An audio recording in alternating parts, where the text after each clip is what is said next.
In an AP the fourth term and six term is this respectively find the, ठीक है। अब देखो fourth term, अब आपको पता ही होगा फोर्थ टर्म बोले, कोई भी टर्म बोले तो उसका फॉर्मूला क्या होता है। जैसे an का आपने फॉर्मूला पढ़ रखा है, an का फॉर्मूला क्या होता है, a plus n minus 1d। आप यहां देखोगे जो यहाँ n होगा यहाँ पे वो एक कम होगा, मतलब आपसे अगर a 100 बोले तो वो a प्लस 99d होना चाहिए, ठीक है। तो यहाँ क्या बोला है, फोर्थ टर्म, तो फोर्थ टर्म क्या होगा, a प्लस 3d, ठीक है। इसकी वैल्यू आपको गिवन है 8।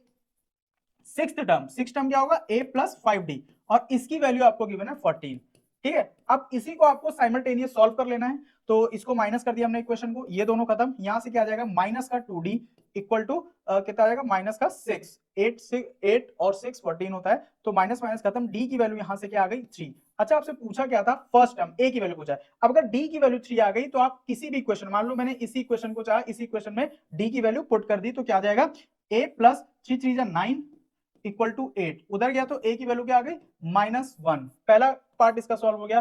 कॉमन डिफरेंस ये भी हमने निकाल लिया 3। सम ऑफ फर्स्ट 20 टर्म, अब आपको पता है कि एसएन का फॉर्मूला क्या होता है, सम ऑफ एन टर्म्स का n by 2 2a plus n minus 1d। इसका एक और फॉर्मूला होता है, फॉर्मूला क्या होता है, इसी से निकला होता है, जब हमको a और l की वैल्यू गिवन हो। तो सिंपल सा आप यहां अगर रख दोगे, n की वैल्यू क्या 20 बोला है तो 20 हो जाएगा, तो 20 बाई 10, 20 बाई 2 10, 2a की वैल्यू आपने निकाला -1, तो ये -2 हो जाएगा, प्लस यहाँ पे क्या आ जाएगा 19, और d की वैल्यू आपकी है 3।